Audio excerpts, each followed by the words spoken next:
The information provided on this podcast is for general informational purposes only and is not intended as a substitute for professional medical advice, diagnosis, or treatment. Always seek the advice of your qualified healthcare provider with any questions you may have. Never disregard professional medical advice or delay in seeking it because of something you have heard on this podcast. Reliance on any information provided here is solely at your own risk.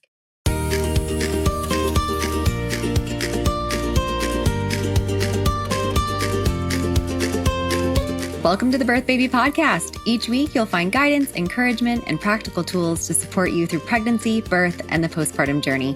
I'm your host, Ciarra Morgan, a certified birth and postpartum doula, hypnobirthing educator, and pediatric sleep consultant.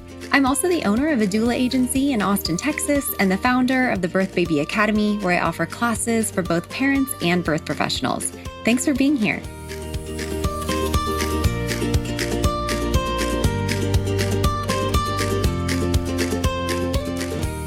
Hello, everyone. Today I have Maxine Eiland with me. She is a dedicated fitness professional and the founder of Divine Mama Strength here in Austin, Texas, where I am. This was born from Maxine's firsthand experience as both a mother and a woman navigating the often overlooked challenges of pregnancy and postpartum recovery. She understands how isolating and physically demanding these transitions can be, and she is so passionate about building a community that provides the knowledge, resources, and encouragement that women need to feel empowered, and that is exactly what she's doing here in our community. Thank you so much for being here today, Maxine. Thank you so much for having me. I'm very excited to have this conversation with you today. I am too. So everyone listening today, we are going to talk about bounce back culture and listening to your body. I find that so many of the families that I serve, the person that gave birth really feels like they need to get their body back. And they try not to say it out loud oftentimes, but I see it in their behavior, right? Oftentimes we are not eating as much as we need to eat. And we really, if we want to breastfeed, so not everybody does, but if we do, we definitely need to be nourishing. And also, even if we're not, we've got to nourish our bodies. And so in order to heal from postpartum ourselves and to replenish. So it is really sad to me when I see so many families with moms, especially, that are feeling like they've really got to get back into the groove and like be as if they never had a baby, which you're postpartum. Why wouldn't you look postpartum? So what does bounce back culture mean to you? And how do you see it affecting new parents physically and mentally? Yeah, I think being with what I do, right? I'm in a studio, a gym setting, right? We're lifting weights, we're getting stronger. I think that I hear a lot from clients, right? Really just this guilt, right? This feeling of, not being able to do the things they could do right away pre-baby, right? And so to me, when I hear, those types of things, it's just, and I felt it myself, right? With both of my children. It's this just really unrealistic pressure that's been put on us, right? After we've had a baby to just immediately go back and do the things, right? You see it with, the demands of motherhood in general, right? It's like, oh, you got to do all these things around the house still, right? Oh, you don't have a baby anymore. Can you do the dishes or can you do that? You go just back to work at 6 weeks. Exactly. Go back to work. If that, right? Like I have some clients that get 4 weeks. Anecdotally, I got no time paid. Yeah. None. Yeah. My mom was a teacher, and whenever she had us, I asked her, like, hey mom, how much time did you get? And she's like, oh, I got like a week. Like I had to go back to, and I'm like, you taught? Like knowing what I know now, I'm like, oh my God, you're on your feet all day after having babies. But it's this really big pressure. And we see it even more now with social media, I think, right? Like that's just so much at the forefront. Celebrities are doing it, right? People that are just Instagram walking the runway nursing. Yeah, exactly. Right. It's like, oh, I got everything under control. I've got everything, handled. And that's not true, really. I mean, maybe if you have a bunch of money and a bunch of people that can do all these things for you, that can do meal planning, and you have somebody that comes to your house every day, and et cetera. Postpartum doula helping you in the middle of the night. We don't see all those behind the scenes. God, I wish I knew that it existed. Yeah. But I think that guilt is there, right? That we just feel like we need to be that way, and it's not just in terms of motherhood, right? It's also in terms of your partner, right? Like you feel like, oh, I want to be attractive again for my partner, and this and that, and most often than not, your partner's probably not even thinking about that, right? They're also in the trenches with you. And so I think it's just such a unrealistic pressure, right? That's been put on us. And I think we really need to reframe that thought process from a bounce back type culture to a reconnection time period, right? Like where we're really trying to figure out, what is this new self? What is this new journey I'm on, right? Your body is never going to be the same. It might physically look the same, right? Pre-baby, if you can get there. But a lot of times, you know what I mean? Our organs have shifted. We Yeah. grew something for 9 to 10 months. How could we possibly in 4 to 6 weeks suddenly be, back to wearing whatever size we were before we had a baby, right? And so I think it's just this rediscovering period. And that's where the emphasis is that, with my clients that come in here is we really try to focus on this is how we're going to, you know, take control of this period of our life. This is how we're going to reconnect with our body and really even digest some of the traumas that might have been associated with birth, right? Things might not have gone our way.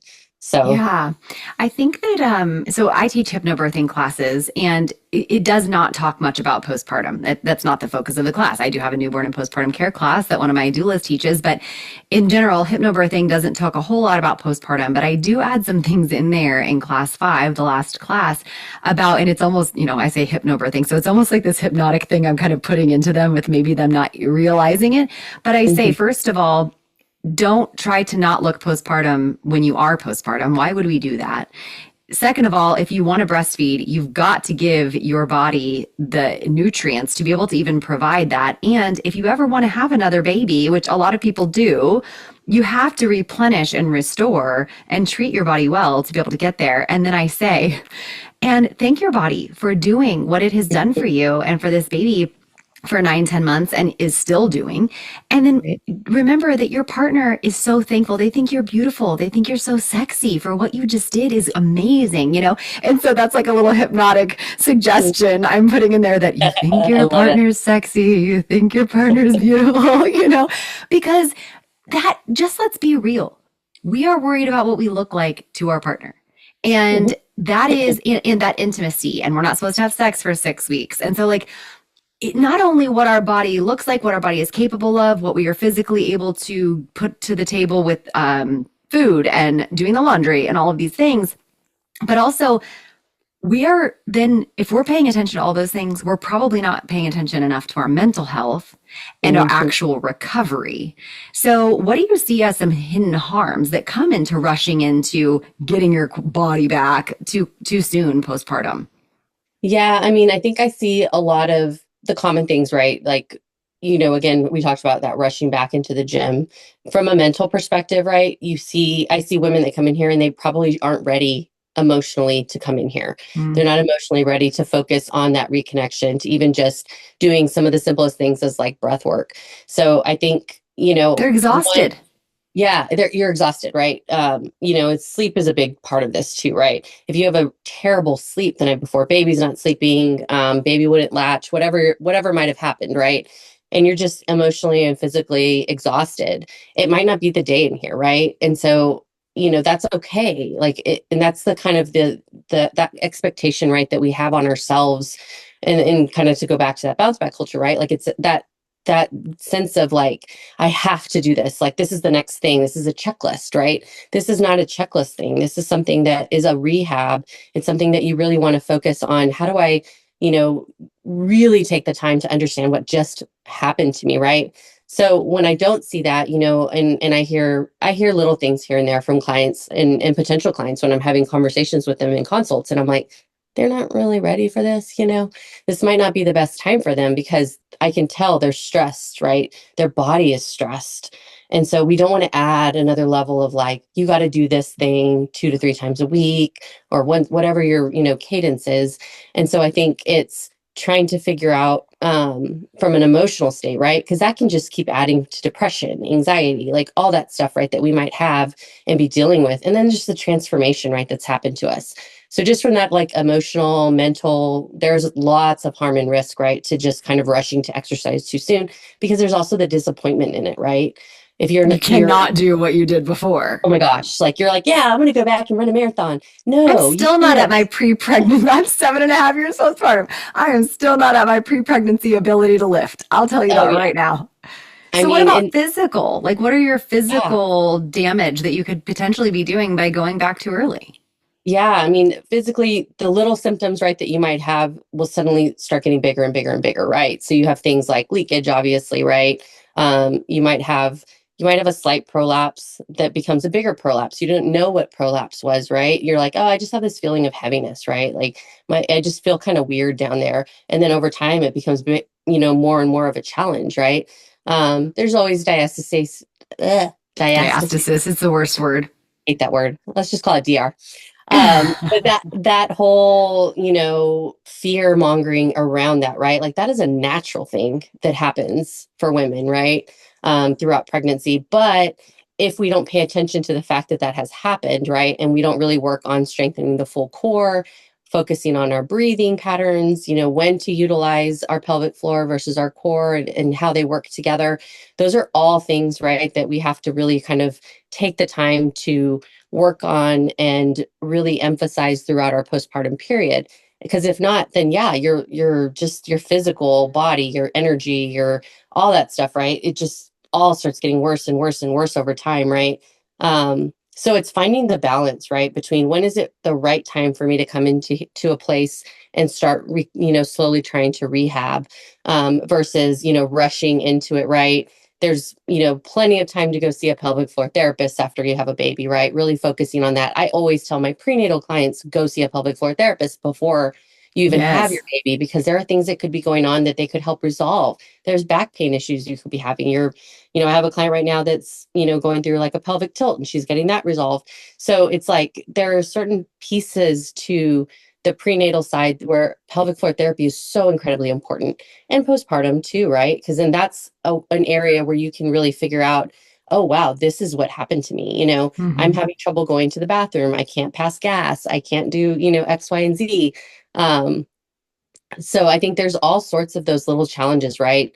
And if you want to just kind of put like a blanket thing on it, right? Like things that to be looking for really are Yeah, I was like, going to say, what are some like positive yeah, signs that maybe you're ready? And what are some hard signals that like this isn't it? Not time. yeah. So from a positive, or let's go negative because that's easier. Things It's to not, always easier. things that are going to be like red flags, right? If you are, got to jog to the kitchen for some reason, right? And you feel heavy, you feel pain, you feel leakage, anything like that. You're coughing and you're leaking, that kind of stuff. Those are things to just be aware of, right? That doesn't necessarily mean you shouldn't jump or do whatever, right? It just means that you're not focusing on maybe connecting that breathing and really supporting yourself during a cough, right? Mhm. So there's a difference between I'm going to go run a 50-meter, jog versus I'm going to go run a marathon, right? So being able to, maybe run a jog 50 meters, that's great. That means we're slowly kind of increasing our intensity there, right? Doing some line hops, maybe, just doing one foot on the other, some little balance stuff. Like if all that stuff feels good for you, you don't feel any pain. Like that's a big one for me is the pain right there, right? If you're doing a motion that gives you any kind of pain, then we need to figure out and address why we're getting to that pain, right? Um, and so I think that leakage, we're seeing some severe like back pains, our core, again, that feeling of heaviness. Those are all things, right, that are kind of like we need to identify why, right? And that's when you go to a specialist, right, and kind of figure out like what is the why behind this. Um, from a positive perspective, yeah, if you can jog 15 meters, you feel no pain, that's awesome. Slowly kind of incrementally, maybe it's 50 meters, the first week, and then maybe the next week it's 60, 70. Like don't jump from 50 to a mile. That's just like a slow progression, right? We want to kind of do it and then see how you feel the next day. I think that's something that we don't necessarily think about right away is we go and we finish doing something very quickly. Maybe we jumped, on a box or something. We did 10 reps and we felt great. But then the next day we're feeling like extra pressure, right? So looking at how our body's feeling the day after or even 2 days after, those are things and signs, right? That maybe our body, it seemed ready, but maybe it's not quite ready there, right? Like let's take it back to step ups for a little bit, maybe at a higher step, right? With a little bit of some weight or something like that. So just Um, starting small and seeing, like having little tests kind mhm, of, or maybe working with somebody yeah, like you and, really figuring out I love a good functional test. movement and breath work to kind of be our starting point before really just going balls to the wall. Yeah, which is so hard not to do, especially if you have like that kind of athletic or competitive mindset, right? Pre-pregnancy, you're like, Hmm. yeah, I'm gonna like go do this. Yeah. A lot of times it's funny. We sit there, we want to get our body back and all of these things, but then also we feel guilty for taking that time to do that for ourselves, even though it's a necessary thing. It's not extra. This is self-care in the most basic form of helping your body be able to function properly. So, Mhm. how can someone kind of tune into their body and balance that rest and recovery and movement and doing all of these things without guilt? Yeah, I think that's really hard. I think, you know, that permission is, we're always looking for permission to do something, right? And I don't know if that's a woman thing, a cultural thing, like where that is, right? But I think as I've seen that a lot with clients when they come in here, it's that giving themselves the permission to take the time away from baby, right? It might Yeah, be a newborn. They might have a 6 week or a 10 week or a few months old baby, right? And they still feel guilty taking time away from them, right? And it's not only just coming into the gym or the studio. It's I want to go get a massage, I want to go to the chiropractor, or I need to go get my hair done and my nails done, right? Like that guilt we feel just to take time for ourselves. And I think feeling that permission, right? Like we shouldn't have to feel it, but we do. And so how do you balance that, right? So I think, you know, hopefully hearing, people like us talk about stuff like this helps women give themselves that permission, right? Because normalize that a little bit. it normalizes it. And at the end of the day, if we're not taking care of ourselves, then that is something that, is going to affect later on, right? Like if we're not taking care of ourselves, then we're not going to be able to take care of our kids properly. We're not going to be able to be a good partner. We're not going to be able to be a good family member or friend or whatever it might be, right? Because we're so spread thin because we haven't taken time for that kind of self help. And the other piece to that is, doing this type of stuff, the coolest thing I see is that when their kids are with them and that their kids grow up in a gym, that they grow up seeing you get strong and understanding the importance. And also, again, taking care of yourself helps them, your kids, see how valuable that is, right? And that's something that you can't put a price tag on that, right? Like Yeah. that's And the it's not coolest. about vanity, it's about function. So it's not about getting skinny, it's about being strong and stabilizing those muscle groups with those joints and all of these things so that we have longevity in our bodies because we only get one. I told you beforehand, I used to be a body pump instructor with Les Mills, and every 3 months, a new release comes out, and you have to memorize it and then go do it in front of the class and teach everybody else. And my daughter was like 4 at the time that I got my certification. And so every time a new thing came out, I would have to be learning it. And I'd be in the living room doing those exercises, learning that new routine. And this little girl was wanting to do lunges in her dress. And she wanted to put a bar on her back. She'd pretend like the broom was her bar. And it inspired her to want to exercise. And she never heard mom say, I wanted to be skinny or lose weight or any of these things. And yes, she was a little older, but that example that we set for our kids to take care of our bodies, to eat the right foods, to be putting the right things into our bodies and prioritizing ourselves. It's kind of like that thing when they talk about it on the airplane. You have to put your mask on first before you can put on someone else's.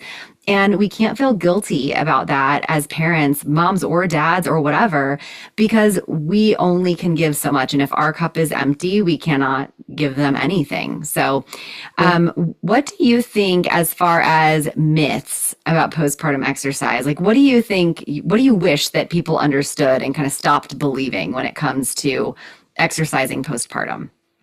Yeah, I think from a myth perspective, there's a few that come into my head right away, right? And I hear quite frequently is, if I work out, my breast milk production is going to decrease.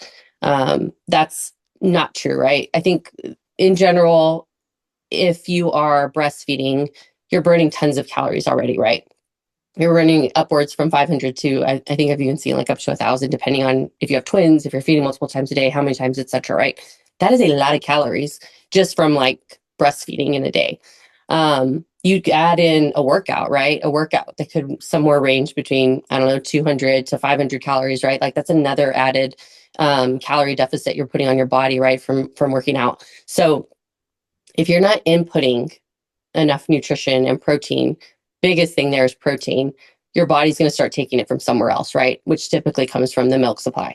So the biggest thing I really emphasize with clients is protein, protein, protein, right? If you can do one thing all day, it's take your protein and make sure that you're having your protein shakes, you're getting enough in today. You're supporting not only what you're doing in here in the studio, but you're supporting your breastfeeding, that's going on outside of there, or whatever activity, right, you're doing, going for walks or whatever, right? Like all of that is burning calories.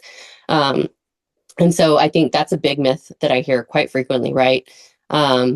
Another myth that I hear a lot about, specifically about breastfeeding in general, right, is when you're breastfeeding, it automatically means you're melting fat and you're going to get super skinny. That's that also does not. It did not happen to me, and I know I feel like it's one or the other. I feel like, and I always tell people this is another thing I do go over in class 5 is I want you to remember that some people lose all of their baby weight and more while they're breastfeeding, and then they gain a bunch of weight after they stop breastfeeding. Some people hold on to every ounce of that baby weight until they stop nursing, and then they drop a bunch of weight. Yeah. And I was the first one. I got like grossly skinny, which people think that you would want, except, my breast milk was skim milk. I always joked. I was like, I don't have enough fat to put in here. The baby was stealing all of my calories, but I gained 15 pounds in the month and a half after I stopped breastfeeding. My body, like our bodies react differently and both are okay. It doesn't mean that you're wrong if you're holding on to all that weight. Yeah. And I think it's more so about supporting the body, right, in whatever it's doing, right, whatever its quote unquote reaction is to, that specific point of your life.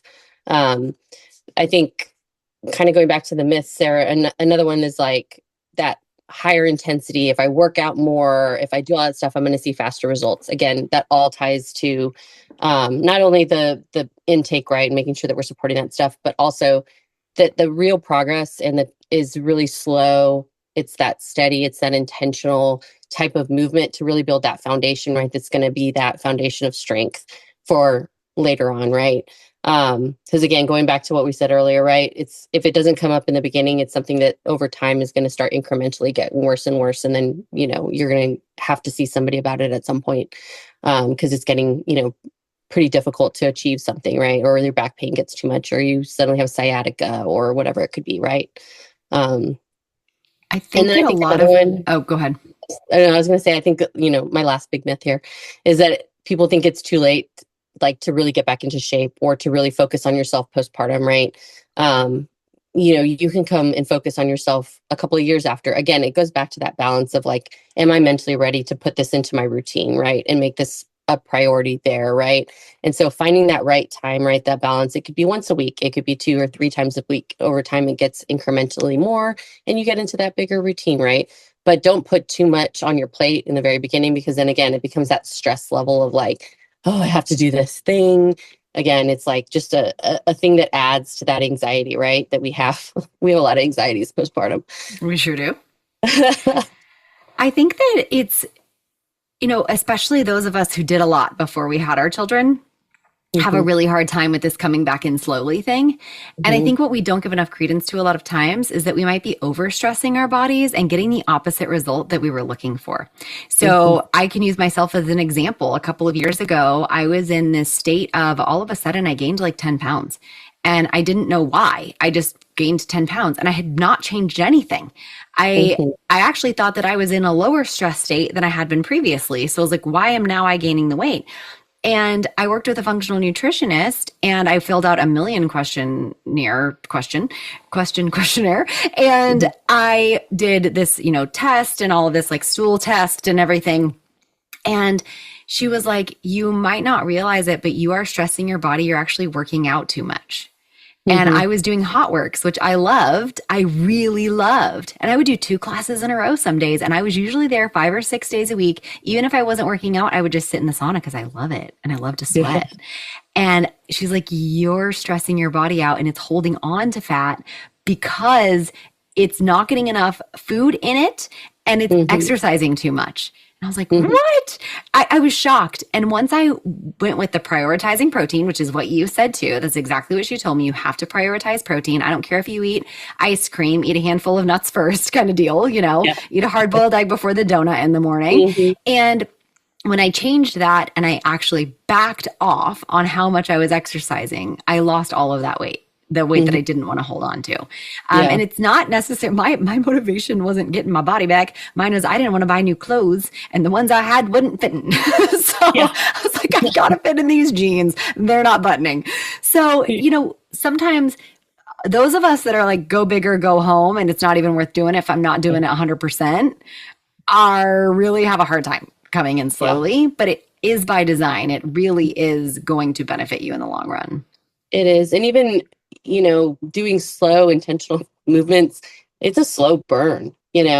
And I think people forget that. They're like, I got to go do this like super high hit kind of stuff all the time. And it's like, actually, if you just like really slow it down a little bit and you like pause on a squat or take your time, in a glute bridge. And I love to make my clients pause because that's what makes it harder, right? Or holding a position, right?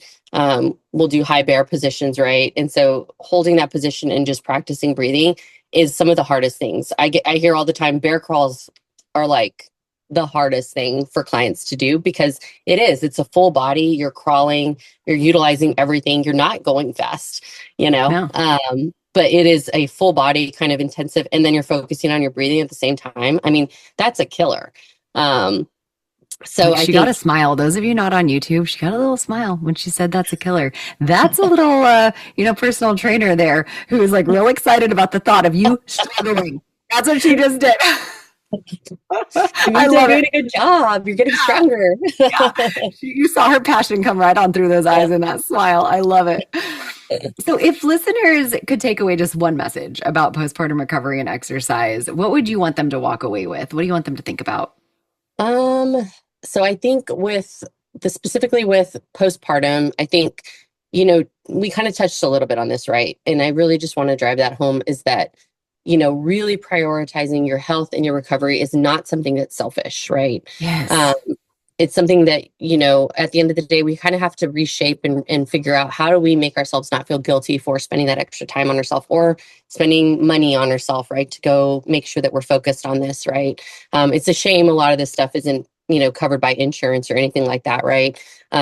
Which it should be, right? Like this should just be a standard thing that gets included, right? You have ACL Same surgery, you with get insurance covered, right? Like why same with isn't this? pelvic floor therapy. My goodness. Absolutely. I mean, so much of this health and wellness, is just not something that is really truly covered. So it's that, and that's unfortunate, right? That's just where we are today, right? In today's Mhm. world. And so I think trying to figure out how does that go? How do I fit this in so that I can really prioritize myself? So I think the prioritization is a huge one, but really finding something in your recovery that supports your mental and your physical well-being, right? In that moment, right? In your healing. Um, so again, to, kind of circle back to the beginning, right? When we talked about the bounce back culture, right? It's that really getting rid of that unrealistic kind of expectation and focusing on this is me, this is where I'm at. I'm the most important thing that needs to get focused on aside from baby right now. Mhm. But in myself, right, I need to be a better, person so that I can be able to support those things. I can move with baby, I can carry baby better. And ultimately baby's growing, right? Baby's getting bigger. You have to be able to grow and support them too, right? As that's happening. So what better way than to build strength and really support that growth, right? With You want to be yourself. able to run behind your kid when they're learning how to ride a bike and not be so winded. So, if we Exactly. take care of ourselves from the start, then we will be able to continue that longevity of having that physical life and that example for our children and just giving ourselves grace and Mm-hmm, loving ourselves. Because what mm-hmm, better example can we give to our kids than loving ourselves? Because a lot of us didn't see that growing up. We saw very critical parents of themselves, and then that's why we are so critical of ourselves. So, we've got to stop that cycle that's just repeating. mm-hmm. This conversation is so important, and I'm so thankful that you came to chat. I will absolutely put this in the show notes too. But can you tell people where to connect with you and find you if they wanted to learn more? Yeah, so I always recommend people follow me on Instagram, Divine Mama Strength.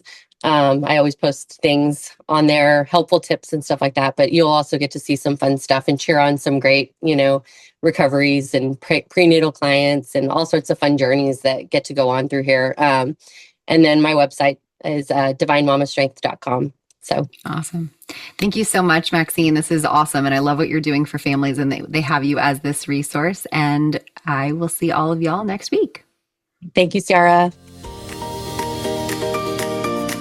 Thanks for listening. If you enjoyed today's episode, please take a moment to follow, rate, and review the podcast. It helps us reach more families who can benefit from this resource. For more resources, classes, and services, head to empoweredbeginningsatx.com or check out the Birth Baby Academy at birthbabyacademy.com. Until next time, wishing you confidence and calm on your journey through birth and beyond.